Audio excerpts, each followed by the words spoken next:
Yesterday, Sayadaw started to speak about Khanika Samadhi, momentary concentration.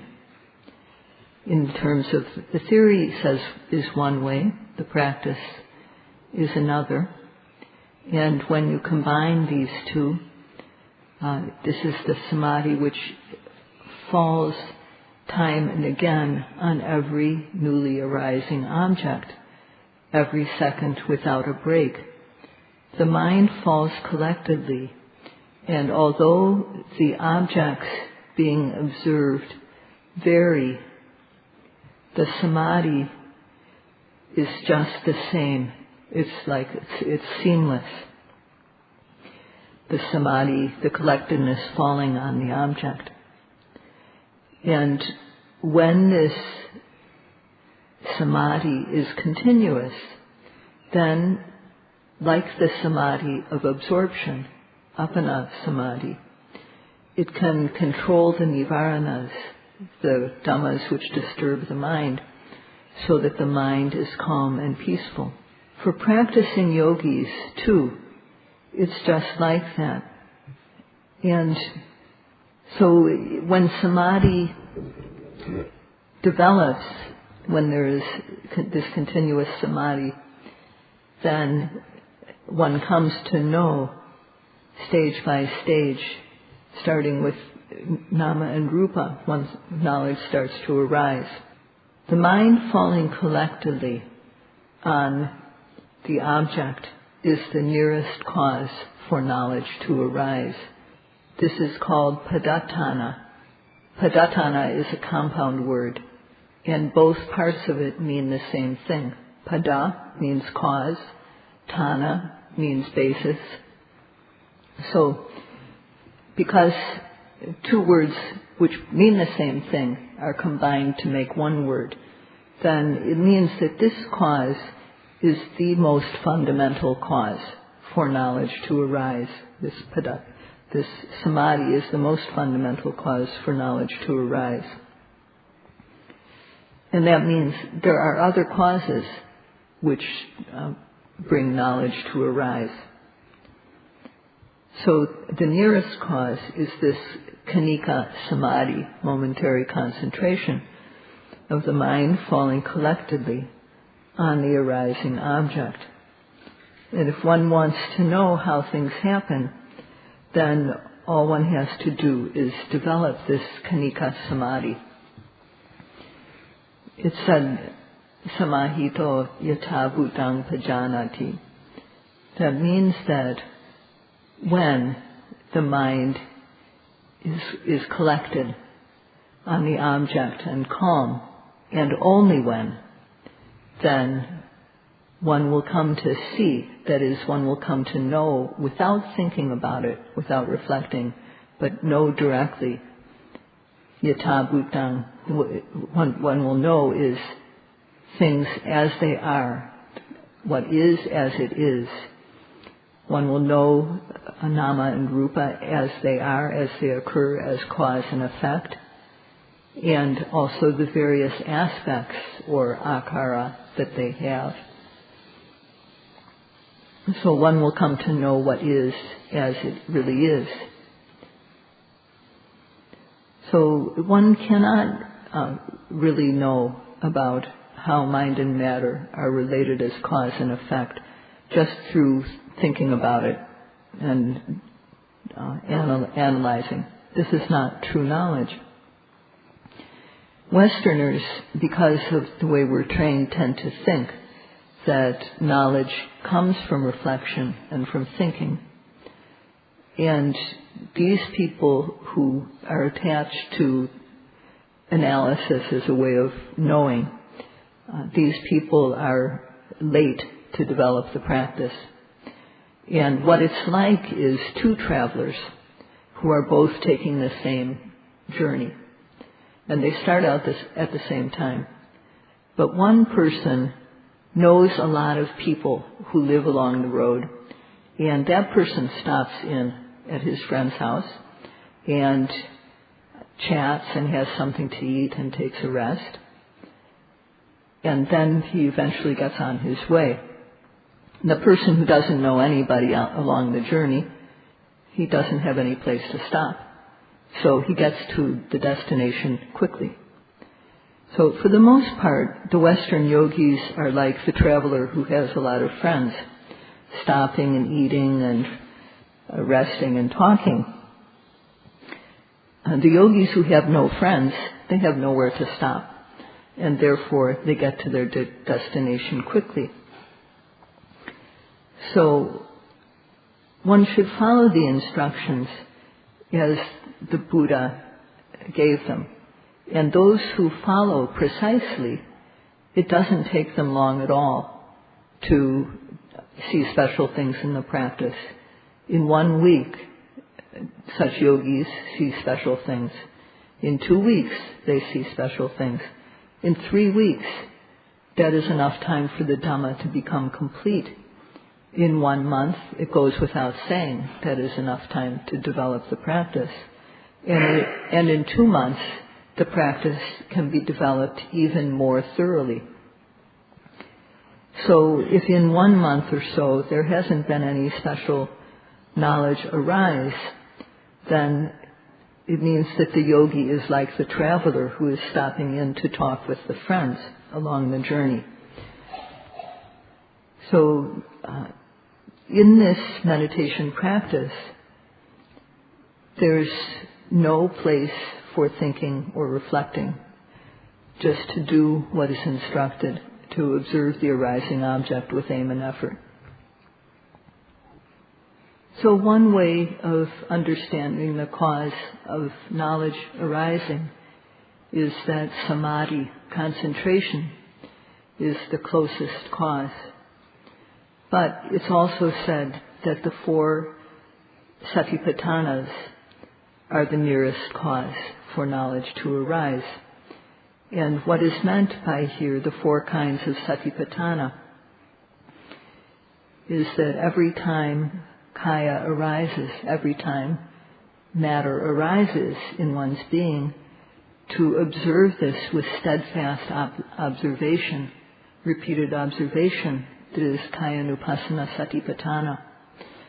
Every time a feeling, good or bad, arises, to observe this steadfastly, that is vedana-nupassana satipatthana. Every time consciousness of various forms, various types of thinking and so on arise, to observe this steadfastly with citta-nupassana satipatthana. The various types of actions, processes, or dhammas that arise, to observe them when they arise. This is dhamma-nupassana satipatthana, the steadfast, repeated observation.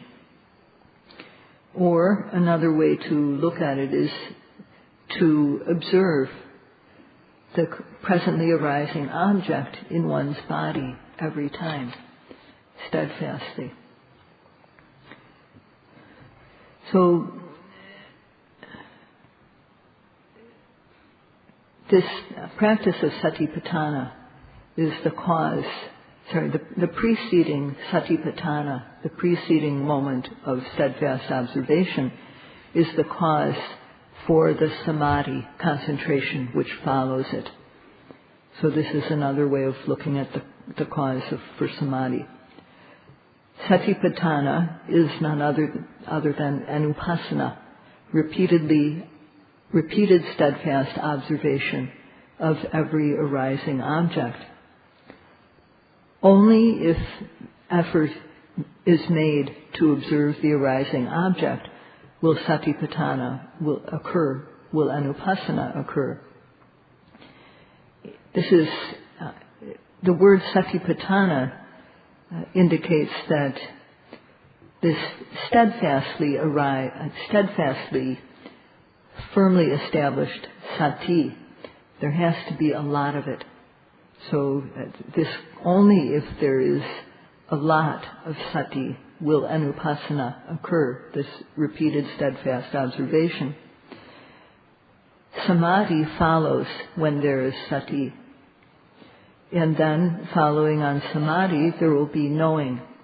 One knows correctly distinctly for oneself. One knows correctly and distinctly, completely, and by oneself. One knows correctly, completely, in a special way, by oneself. So this type of knowledge, if this is happening, then if satipatthana is occurring, then it is the cause for knowledge, this type of knowledge, to arise. So if one wants knowledge to arise, then, first of all, one has to make the momentary concentration good by observing every arising object. Or to use the method of satipatthana, to observe every arising object without any misses. So these are the ways to develop knowledge. There are despicable physical, verbal, and mental behaviors within our being, despicable or gross and disgusting. On a gross level, on a medium level, and on a subtle level. On a gross level, when greed, hatred, and delusion occur, on a gross level they are very coarse. And when these qualities occur in the mind also, they are coarse, they're wild. And on a refined level, when one can't control the mind, and these rise up too, and they are gross and disgusting. So it is very important to eliminate the gross, medium, and refined behaviors which are disgusting. It's very important to be what could be called cultured or civilized. And in Pali this is called sasana sampatti, to fulfill the teachings and become civilized. So one can't, if one doesn't do anything at all, then there won't be this fulfillment of the sasana, of becoming civilized. But instead you'll have a breaking down of this, the sasana vipatti. Instead of development, there will be dissolution. So to the extent that one practices, one develops culture and civilization in oneself, because one can keep sila, one can contain one's physical and verbal behavior so that they are free of fault, free of blame.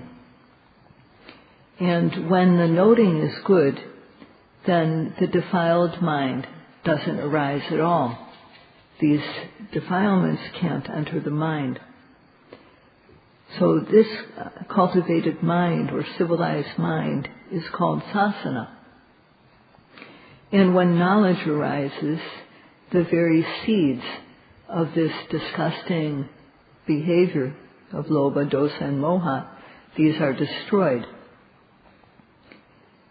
And when knowledge arises, and then later on one remembers the object, only knowledge arises.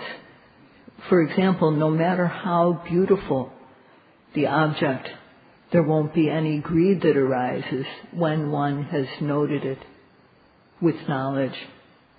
No matter how despicable the object is, one won't ever again see it in the wrong way. If one notes it as soon as it arises, one will know how it is not permanent, how it is suffering, and how it is an empty process. And at that moment, all three levels of kilesas will be eliminated, these defilements. So, for us to remove the gross, medium, and refined levels of defilement and to become truly civilized, The first cause is sadhukang savana, to listen with respect. If one wants to be civilized and cultured, then one has to listen respectfully. It's not right to just listen thinking, I know this already. So this is not respectful listening.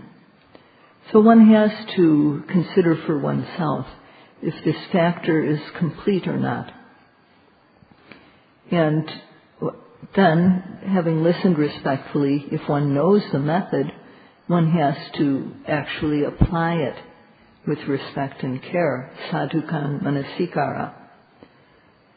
So one has to always try to observe the arising object so that the mind meets it exactly, so that the mind has the object in focus. If these first two factors, 1 and 2, sadhukang savana, respectful listening, and sadhukang manasikara, respectful application of the practice, if these two are not there, then nothing will happen as far as developing the civilization within oneself. Nothing will happen. Instead, however one was initially, it will be unchanged. If one is a human being, one should be cultured and civilized. So if one understands this, then one should accept what is being said. It's good to become civilized. To become civilized with the practice means that one learns how to control oneself, to refrain from doing wrong so that one also isn't harmed and one's environment is not harmed at all. When we do this, we make our own individual world peaceful, and we make the world around us peaceful also. For some yogis, it's been more than a month, and they should think about this. They should,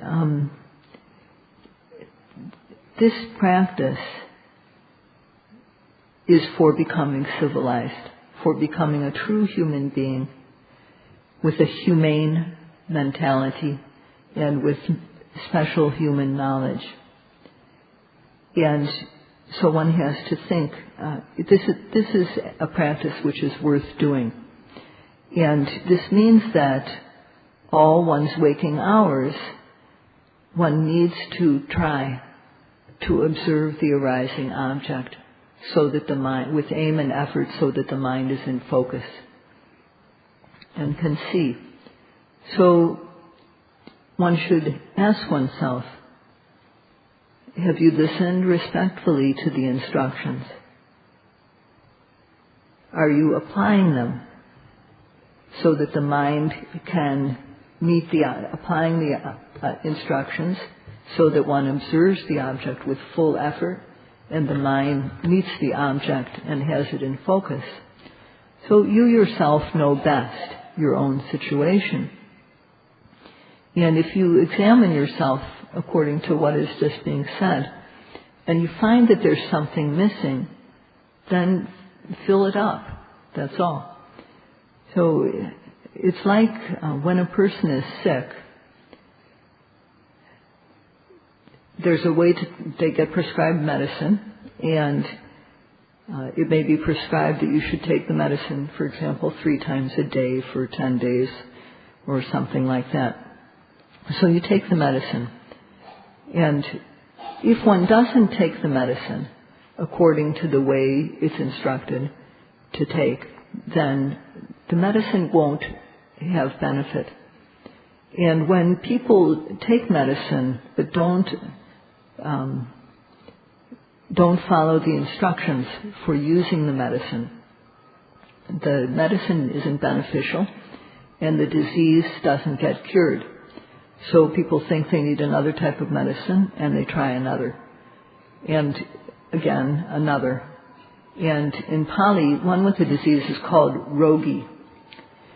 So someone can become an incurable rogi if they don't take the medicine as prescribed for their disease. And that means, although they take medicine, because they don't take it properly, there's no cure for the disease. And for yogis, it's like this as it is with sick people. If the yogis don't apply the instructions, then they can be incurable as a yogi. So think about it as far as you are concerned. Think about your condition and consider whether you are chronic or not. And if you are chronic, then take the medicine as instructed, and there is still time to cure yourself. Yogis who really work respectfully and meticulously, they're working to eliminate the lobha, dosa, and moha that have been present, following them throughout lifetimes. When there's a cause, then greed arises, lobha arises. When there's a cause for it to happen, then there's anger or dosa. And every time lobha or dosa occurs, there will always be moha, delusion. These defilements first flow in a gentle stream, and then they flow with force. And then transgressions occur. This Dhamma is for cutting them off. So, an analogy is that when one has a wound or a cut, because it's open, then bacteria can come in. So you have to protect it first so that bacteria won't enter. And if there have been any bacteria that have gotten in, then one has to eliminate them. And if one doesn't eliminate bacteria that have gotten into one's bloodstream, then one can die. And it's similar like this with practice. One has to do prevention. There has to be protection so that the bacteria doesn't enter.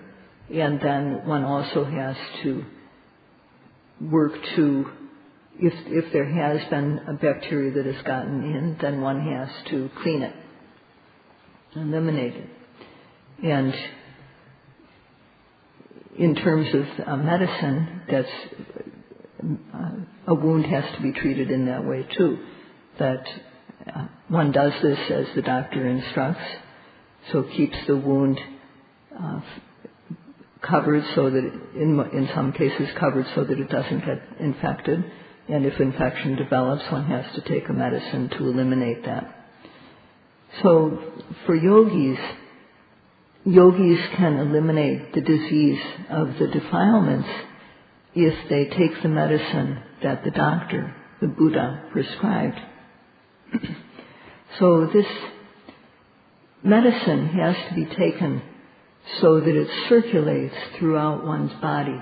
It has to circulate well throughout the body so that no bacteria, that means that as it circulates through the body, any bacteria that were remaining in one's system are getting eliminated by having the medicine circulate throughout one's body. And as it is for physical things, it is also the same for the mind. Among the yogis who have come here to practice, there are some who have been here for some time, but they are not able to say anything at all about about the way in which concentration arises, about the way in which knowledge arises. They can't report about this type of thing time and again. And these yogis have become chronic. They're not going to die, but they also can't get cured. Their illness is chronic. And that means that, yes, they're practicing, but they're not going anywhere. And they're not going to realize the Dhamma at going along in that way.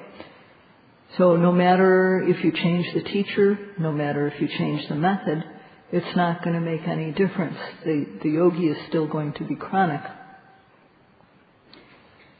So Sayadaw urges you to have some pride and do not let yourself be chronic.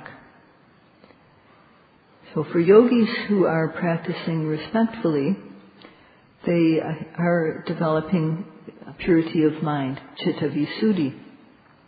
And through that, there is the knowledge of nama and rupa, mind and matter, and one comes to know how these are related as cause and effect. And further, one comes to know how they are not permanent, how they arise and pass away.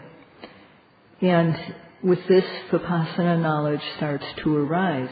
It begins. And when one continues to practice, then one sees how very, very quickly these mind and matter, related as cause and effect, arise and pass away very, very quickly. The old always being replaced by the new time and again. And at this stage, one sees lights, there's light, one feels piti, joy. There's no boredom as before in the practice. There's joyous interest, rapture. And there's passaddhi, tranquility, is very peaceful and cool. And then sukha, one feels happy, one feels good. So with all these qualities, the yogi is satisfied, feels happy and satisfied with the practice. And as one continues to practice, piti and sukha, this joyous interest or rapture, and sukha, happiness, these gradually fade until they become very weak. And there's no joy the way there was before. There's no happiness. And because the joy and happiness have faded, then the samadhi becomes stronger. And when the qualities of virya, sati, and samadhi, effort, mindfulness, and concentration, have momentum, so that the mind falls very collectedly on the object, then there's no partiality in the mind.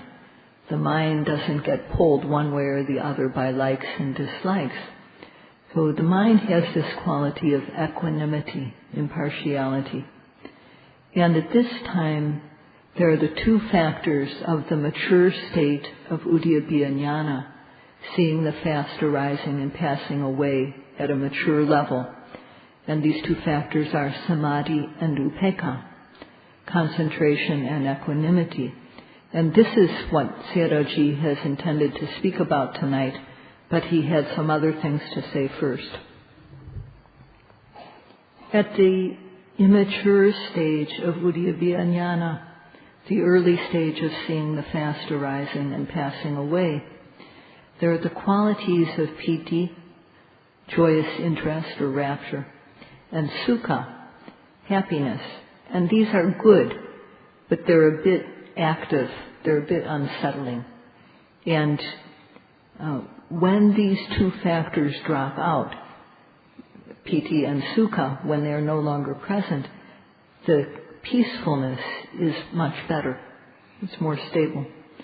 So at the mature stage of uddiyabbiya jnana, seeing the fast arising and passing away of phenomena, without the joy and without the happiness, there's the quality of upekkha, which is also called Tatra Mijatata. And that means, Tatra means whatever object arises. And Mijatata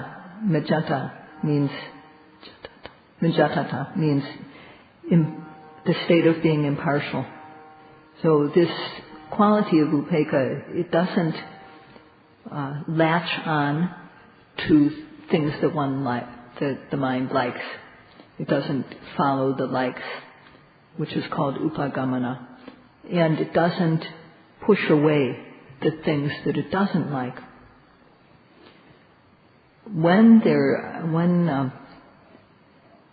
Without upekkha, then the mind tends to go for things that it likes. This is anurodha. And when there are dislikes, it tends to oppose them. This is virodha. So at this stage, the mind doesn't go either way. It stays exactly in the middle and doesn't go to it's impartial. And what it's like is driving a chariot or a carriage with a team of two well-matched horses. And this is the start of upekkha, equanimity. At the start of the practice, one has to apply effort, and there's no relief from having to apply effort. One always has to make concerted effort, and every newly arising object is the same. One has to keep on applying one's effort to observe. So there's no relief from this. So one has to understand the method, understand the benefits of the practice, and understanding that faith arises. And because of faith that these benefits can be gained, then one wants to gain them. And this is chanda, or zeal. And due to this, one begins the practice. And so one has to apply effort in order to develop sati and develop samadhi. And then one gains some skill and is able to observe comfortably, and one feels happy and peaceful because one's work is succeeding. And at that time then, as one continues, one has no worries. One's situation is stable and peaceful. So one has developed skill, and because that skill has momentum, one doesn't need to apply any special effort. One is able to work without this concerted effort, and the situation is stable. So the Dhamma practice is like this. At the start, one has to try. One has to really try, because otherwise it won't be easy to gain any type of results. But if one tries, and then one comes to this situation where the 5 factors of one who can gain the special Dhamma in this very life, these factors become fulfilled. And the first of these is faith. At this time, one knows this is the right way, this path is the right way. So one has faith in the path and the results because one has put it into practice and one has seen the benefits that come. So because of this, having applied the practice and seeing the results that come, one has trust in the Buddha who revealed this method, who taught it. So this is the beginning of becoming to see the Buddha. Because one sees the Dhamma, one sees the Buddha. So, although it is said that Myanmar, this country, is the one in the world which is in which the teaching of Theravada Buddhism is very prominent, far more than in other countries. But people take it very lightly here.